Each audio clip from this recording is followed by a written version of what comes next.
Gestor financeiro de qualidade, artigo de luxo, não se acha muitos mais. Como diz José Salib Neto, a maioria das pessoas hoje querem jogar muito no ataque, querem muito mais estar conectado a áreas comerciais, de marketing, áreas de gestão direto que toca a empresa, e tem poucas pessoas querendo jogar ali do meio de campo para trás, querendo jogar na zaga. Aquele profissional que entende da operação como um todo e apoia a sustentabilidade de todo o negócio, que é o nosso bom e velho e tão sonhado por muitos empresários, gestor financeiro. Pode parecer simples, mas hoje em dia é muito difícil achar um gestor financeiro com qualidades suficientes para tocar toda a operação de FP&A de uma empresa de médio a grande porte. Um cara que tem gestão financeira na veia, entende de contabilidade, entende da parte tributária, consegue ter a percepção de como todas as nuances da operação da empresa impactam no financeiro e tem o perfil detalhista, analítico, de garantir que toda a informação que está ali na gestão financeira do negócio são reais, são informações de qualidade e que podem ser usadas para tomar uma decisão. Se você é gestor financeiro ou é empresário e quer entender de fato qual o melhor caminho, como identificar os perfis e o que esperar de um bom gestor financeiro quando você colocar ele dentro da sua empresa, esse vídeo é para você. Eu quero detalhar aqui os perfis, qual o tipo de demanda que você deve pensar que você precisa, qual o perfil que você necessita antes de buscar esse profissional e depois, com ele dentro da empresa, qual o projeto que ele deve tocar para trazer para você a gestão financeira de forma clara, eficaz e ágil para o seu negócio. Então, bora lá falar desse cargo que é essencial, que é o coração da operação de uma empresa, e vamos entender como que você pode identificar o perfil, saber qual o perfil do profissional que você tem, como construir de forma clara a demanda que você precisa para esse profissional e também como montar um projeto de reestruturação do setor financeiro do seu negócio. Então nós vamos falar de 3 grandes etapas. Primeiro, sobre o perfil do profissional, o que você deve esperar dele, da demanda, para você identificar o nível de demanda de complexidade da sua operação, e depois a gente vai falar do projeto, como você pode construir, conduzir um projeto e o que é essencial para um projeto de reestruturação financeira de uma empresa. Então vamos lá, sem mais delongas, vamos falar primeiro aqui do perfil. Eu separo o perfil do gestor em 3 grandes níveis. E são 3 categorias completamente diferentes. Primeiro, tem aquele gestor que é o gestor de caixa. Esse cara é um financeiro de tesouraria. Ele entende quantos a pagar, quantos a receber.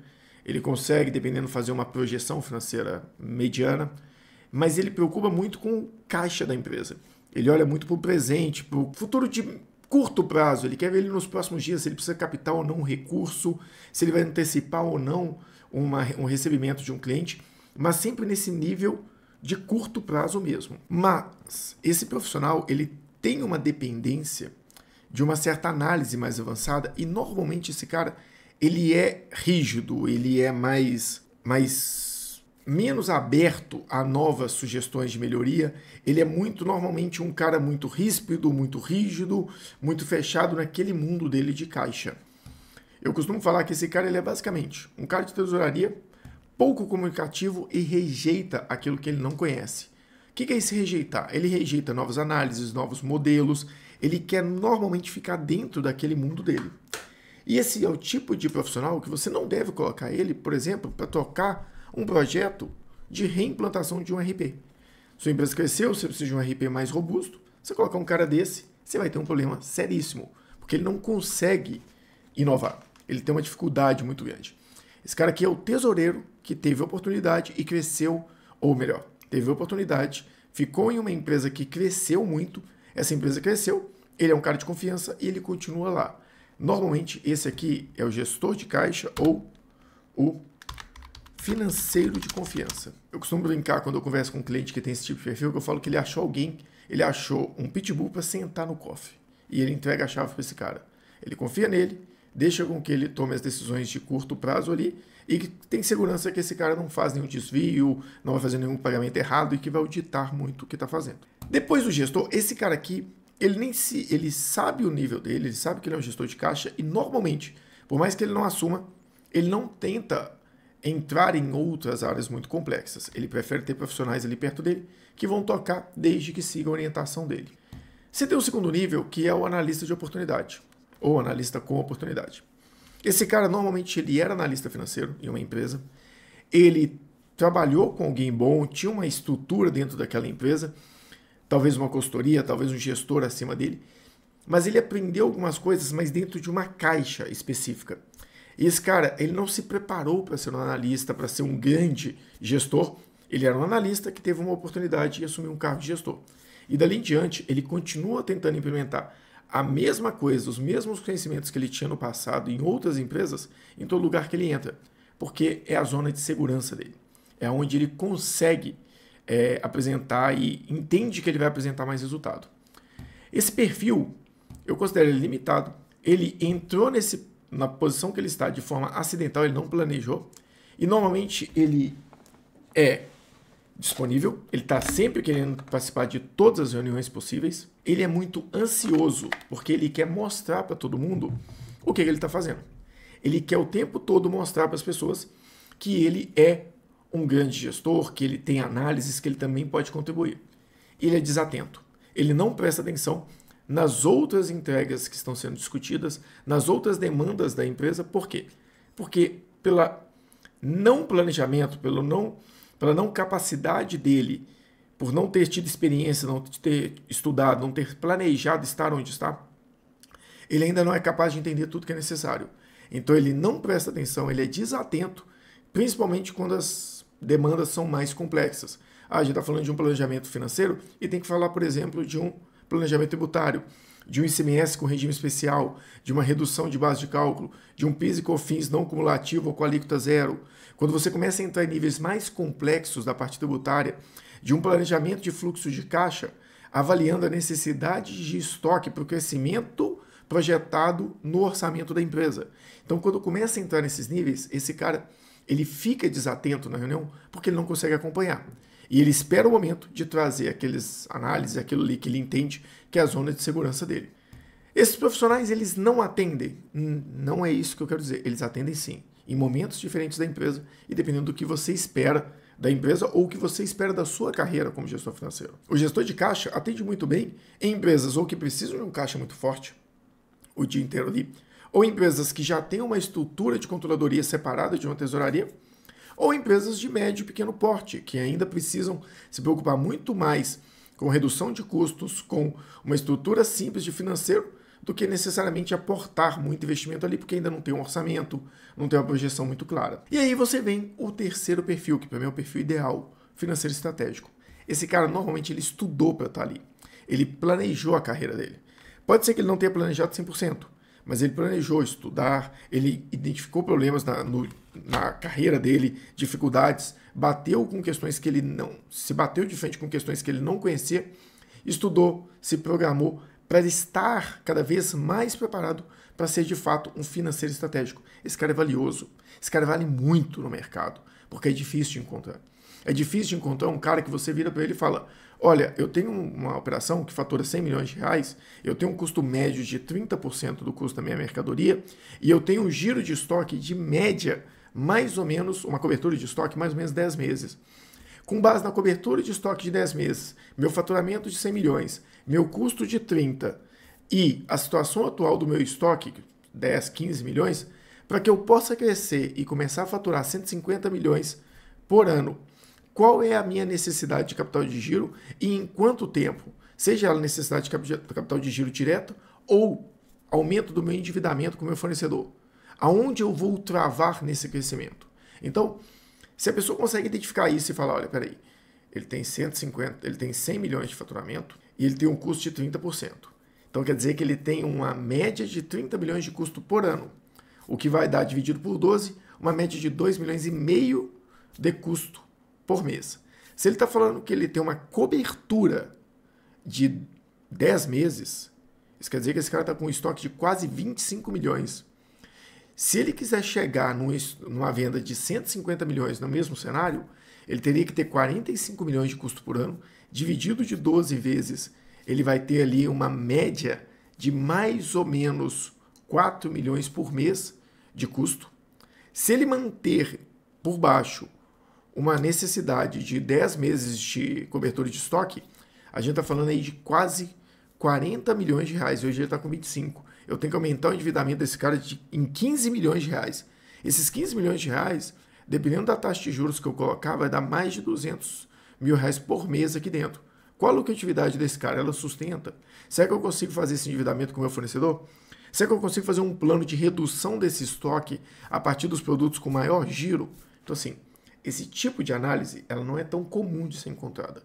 E aí você vai tendo um perfil muito mais raro e muito mais valorizado. Então, se eu pego aqui, o que eu falo desse cara? Ele é um cara planejado. Ele normalmente estudou, ele planejou a carreira dele e ele buscou uma posição específica. E esse cara tem o perfil ideal para mim de um consultor. Ele é curioso, ele quer saber cada vez mais.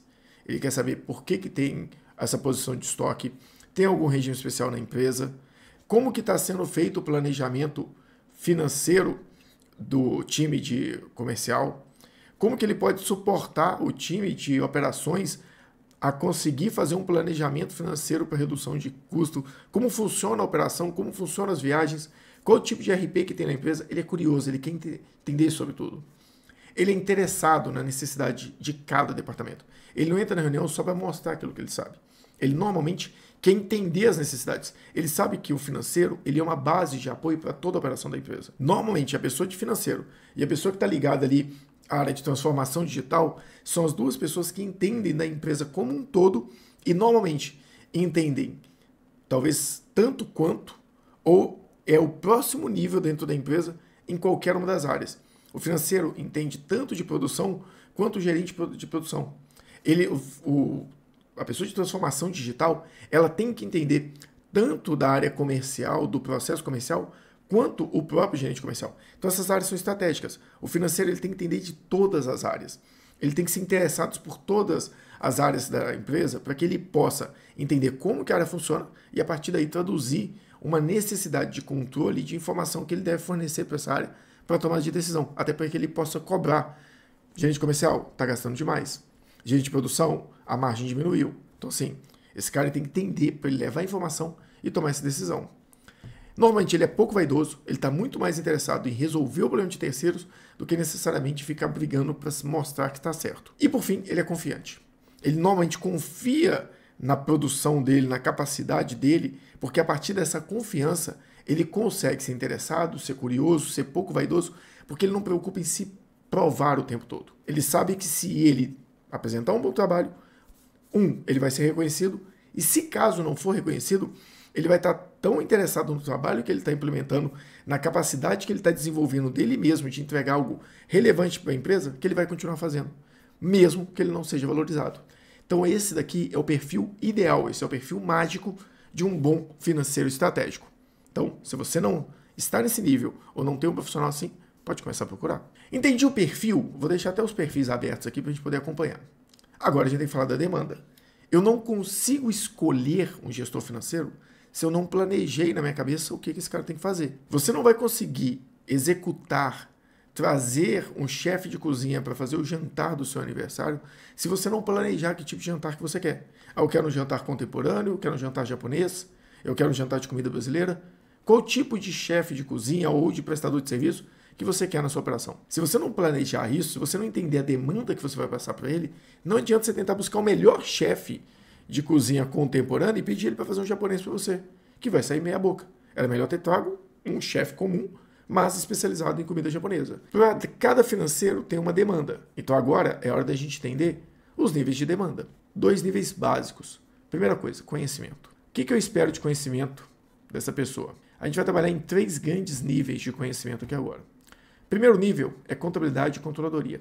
Esse é um nível básico. Isso aqui constrói a base da pirâmide de análises. Ele constrói a base da pirâmide, que depois vai transformar em informações, demonstrações e aí sim indicadores.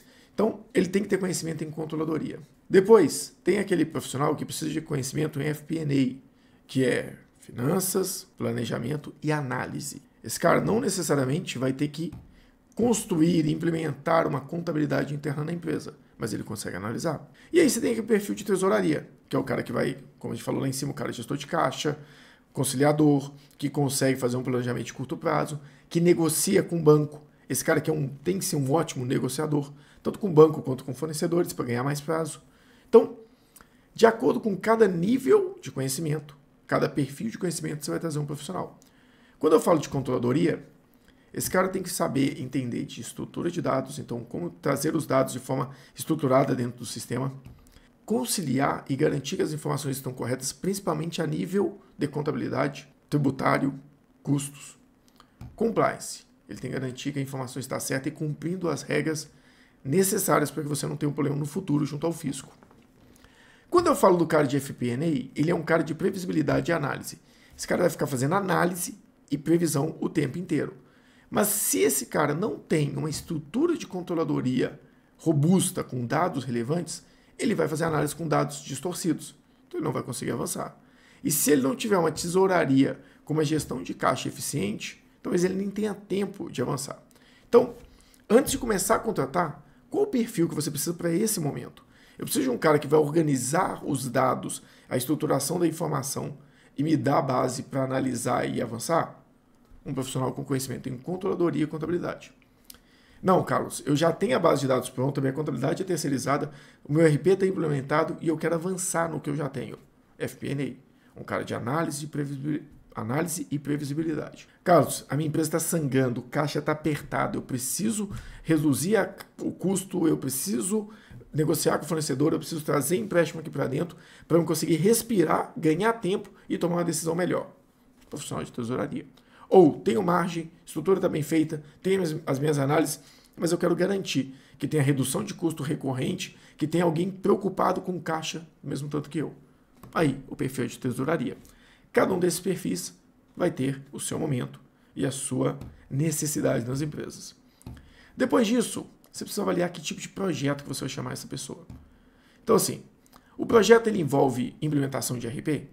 Esse cara tem que entender de estrutura de dados, processos e tem que ter participado de uma implementação de RP similar ao seu porte, ao seu perfil. Você é uma indústria com regime especial, importação, vende produto, lucro real, grande porte, tem prestação de serviço junto e está implementando um RP, o desafio é muito mais lá embaixo.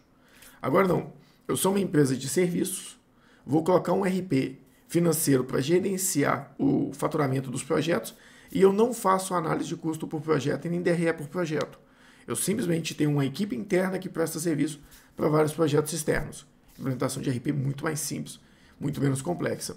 Ah, eu quero internalizar minha contabilidade, Carlos. Eu quero trazer a contabilidade aqui para dentro. Eu já tenho o financeiro, já tenho folha de pagamento, agora eu quero trazer a contabilidade. Você quer entender de contabilidade, de fiscal, avaliar seu RP se ele é o suficiente. Você vai ter que contratar um RP como um domínio, um RP contábil da vida. Ou eu preciso estruturar um BPO ou um centro de serviço compartilhado, um CSC. Eu vou colocar um CSC fora da minha operação, em outro país, em outra cidade, para ter um CSC de um custo mais barato, trabalhando como BPO, né? Um processo de negócio externo, e eu quero trazer um gestor financeiro que consiga me acompanhar nisso. Outro perfil completamente diferente. Então você vai avaliar sempre o perfil do seu profissional, qual o perfil que você precisa nesse momento. O perfil ideal é sempre esse, mas dependendo do cenário, pode ser que você não tenha capacidade financeira de pagar esse cara, você pode contratar outros. Qual o tipo de demanda de conhecimento e de projeto? O que você vai colocar na mão desse cara? E aí, por fim, você pode construir o seu projeto de implementação desse novo financeiro. E aí eu vou te dar 4 grandes etapas. E você vai cobrar do seu gestor financeiro, quando você contratar ele, que ele faça um projeto seguindo esse padrão. O que seriam as etapas ideais para você poder fazer um projeto de reestruturação financeira? Primeira etapa, análise. Isso aqui é o mesmo modelo de fazer um turnaround em uma empresa, uma recuperação. Qualquer departamento que você quer recuperar, mudar de forma rápida, essas são as etapas. Primeira etapa, análise brutal dos fatos. Qual a situação atual? Eu tenho financeiro ou não tenho? Eu tenho capacidade de mudar o meu RP ou não tenho? Eu tenho um planejamento real? Eu conheço toda a carga tributária da minha operação? A minha equipe sabe quais são as etapas dessa transformação de um novo RP?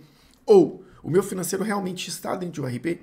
Eu posso trazer alguém para analisar ou preciso trazer alguém para melhorar a base de dados? Então, confrontar de forma brutal o cenário. Depois disso, liderança, capacidade, disponibilidade de energia. Verifica com esse cara se ele vai ser o líder desse projeto. Ele tem capacidade técnica, já tem que ter avaliado. Eu estou trazendo alguém para fazer o quê? Reimplementar meu RP para tomar de decisão mais rápida. Então esse cara já passou por uma visão de RP. Esse cara tem o perfil de contabilidade e controladoria para garantir os meus dados corretos pelo nível de complexidade tributária que eu tenho. Eu estou trazendo um cara de oportunidade que já implementou Office, já implementou RP numa empresa parecida com a minha, do mesmo porte, ou não, eu escolhi de fato um cara estratégico. Ou de fato eu escolhi um cara estratégico. Se eu escolhi um cara estratégico, um financeiro estratégico, que está conectado ao nível de conhecimento de controladoria que eu preciso, tem experiência em implementar RP. Então, avaliando esse cenário, o meu cenário atual, o perfil dessa pessoa, eu sei que ele pode ser o líder, porque ele tem capacidade técnica, pela minha entrevista ele tem disponibilidade. Agora, saber se esse cara tem energia, porque eu costumo falar que as pessoas às vezes têm capacidade técnica, têm energia, mas naquele momento ele não está disponível para aquilo. Às vezes o cara tem capacidade, tem disponibilidade, mas não tem energia. Então vai depender disso. Eu não estou falando só de idade, de perfil, de história. Eu conheci uma vez, ele é até gestor de um dos maiores eventos de RP do Brasil. Um cara com muita capacidade técnica, muita disponibilidade, estava sempre disponível para a empresa, e muita energia. E já devia ter uns 70 anos nas costas. E eu já conheci gente jovem que tinha capacidade técnica, tinha disponibilidade, mas não tinha energia de tocar um projeto complexo. Defina e analise o cenário. Analisou, isso é responsabilidade sua que está contratando ou você que assumiu esse papel. Confronte os dados de forma brutal. Analise o nível de liderança que você tem em cada área e o seu nível de liderança se você que está tocando um projeto de reestruturação de um financeiro. E aí você parte para o planejamento. Estratégia clara, aonde você quer chegar. Você quer ter uma DRE, um balanço ADFC, uma DRE por cento de custo, uma DRE por projeto. Você quer ter uma análise financeira conectada a um BI, esse BI conectado à base de dados do seu RP de forma imediata. Você quer trazer a contabilidade para dentro de forma clara. Tenha uma visão estruturada daquilo que você precisa. Disciplina. Avalie a disciplina das pessoas que estão envolvidas no projeto. E crie uma metodologia, uma forma clara de acompanhar o nível de disciplina. Já diz nosso bom e velho professor Vicente Falcone. Gerir uma empresa não é tomar decisão a partir por trás de uma mesa. É acompanhar a operação. É saber se a operação está acontecendo e identificar se a operação está acontecendo de forma clara, com os objetivos e com a execução que foi prevista. E se não está trazendo resultado e tem execução, é conhecimento. Mas na maioria das vezes, não está trazendo resultado porque não tem execução, porque não tem disciplina. Então avalie uma forma de garantir a disciplina desse projeto. Feito isso, implementação. Estou mudando a gestão financeira da minha empresa. Você avaliou a cultura das pessoas? Você sabe quais são os piores hábitos? Quais são os piores hábitos que seu time está acostumado a conviver com eles? Se sim, ótimo. Você precisa saber. Você precisa conhecer. Se não, está na hora de avaliar. Porque na hora que você for implementar, mas a gente não está acostumado a preencher um relatório tão complexo no pedido de viagem. Ou a gente não está acostumado a colocar tanta informação na hora de entrar com a nota fiscal. A gente não tem tanta preocupação com o estoque. O custo ele não é bem assim, a gente faz algumas coisas aqui por fora. Entendeu? Cultura. Avalie a cultura. E aí sim, você vai para a reconstrução e cria o projeto. Aqui no projeto, se você escolheu bem esse cara, ele já passou por isso. Já passou por uma implementação, a internalização de uma contabilidade, e ele sabe o que é um projeto. Ele sabe se ele vai utilizar uma metodologia ágil para acompanhar a cada 15 dias para garantir a disciplina. Se ele tem um time muito sênior e ele vai usar uma metodologia tradicional, whatever. A gente precisa entender qual é a melhor forma de implementar. E aí, a partir disso, rodou a implementação, sustentação, confiança e melhoria contínua. Confiança é a confiança do time. Esse cara tem que ter ganhado a confiança do time. Eles têm que acreditar que isso que ele trouxe até aqui funciona. Porque a partir daí eles vão dar continuidade. As pessoas só vão continuar no processo, executar uma tarefa que eles confiam nela e acreditam que o resultado daquela tarefa faz sentido. E aí você pode trabalhar com melhoria contínua. Olhar para os dados que já foram implementados, as ferramentas que já foram utilizadas e melhorar elas sempre. Se você conseguir trazer isso aqui na estrutura financeira da sua empresa, eu te garanto que você vai ter um financeiro de qualidade, com tomada de decisão extremamente assertiva. Agora você precisa avaliar como que você faz para trazer um financeiro desse. Não é o seu sócio que você deixou lá no financeiro que vai trazer um perfil desse. Ou você vai contratar uma consultoria, ou um hunt, Ou você vai trazer uma consultoria para implementar um financeiro de qualidade e depois você colocar alguém lá dentro que consiga dar continuidade nisso. Não é o seu financeiro de confiança, não é aquela pessoa que você confia que está no financeiro há anos que vai conseguir executar isso aqui. Se você não tiver alguém por conta de um projeto como esse, muito provavelmente esse projeto não vai sair do lugar e você vai ter aquela impressão que nunca consegue avançar nessa demanda. Por quê? Porque não foi bem planejada, não foi bem estruturada, não foi escolhido bem as pessoas e não tem uma liderança clara para tocar o projeto. Pessoal, espero que tenha ficado claro. Isso aqui para mim faz muito sentido na minha cabeça. Eu consigo enxergar perfeitamente quando eu avalio vários perfis aqui de clientes nossos, que ele tem um perfil de gestor de caixa na operação financeira dele, que quando eu olho para o nível de conhecimento, não tem um nível de conhecimento de contabilidade, de FP&A, só de tesouraria, e foi colocado na mão desse cara um projeto de implementação de ERP. Então, completamente errado por aí. E quando eu olho para o projeto em si, não teve confronto brutal da realidade. Fingiram que tinha conhecimento, que tinha avaliação, que tinha ferramentas que não existiam ainda. Não foi planejado claramente aonde a gente ia chegar. A gente começou num formato, mudou no meio do caminho, já está indo para outro completamente diferente. A cultura era ruim, o time não confia e é muito difícil sustentar o projeto. A gente nunca chega na melhoria contínua. Estou lá tentando ajudar, estou tentando construir, esse é o nosso desafio, esse é o nosso papel, mas quando eu olho para isso aqui faz total sentido. Por isso que eu trouxe para vocês. Espero que isso ajude vocês a ter uma visão ampla da ferramenta, de todo o processo de gestão financeira, que dê um norte para vocês poderem montar isso na operação de vocês. E já sabe, se tiver alguma dificuldade, quiser implementar isso, você tem algumas opções. Faz sozinho, busca uma consultoria ou faz a melhor escolha que você pode fazer. Contrata para o Estado, que a gente constrói isso junto com você. Manda esse vídeo para quem você acha que precisa avaliar o financeiro deles, compartilha e segue a gente também nas redes sociais. Carlos Pires Consultor, Estado e Resultado em Foco em todas as redes. Agradeço, fico por aqui e até o próximo vídeo.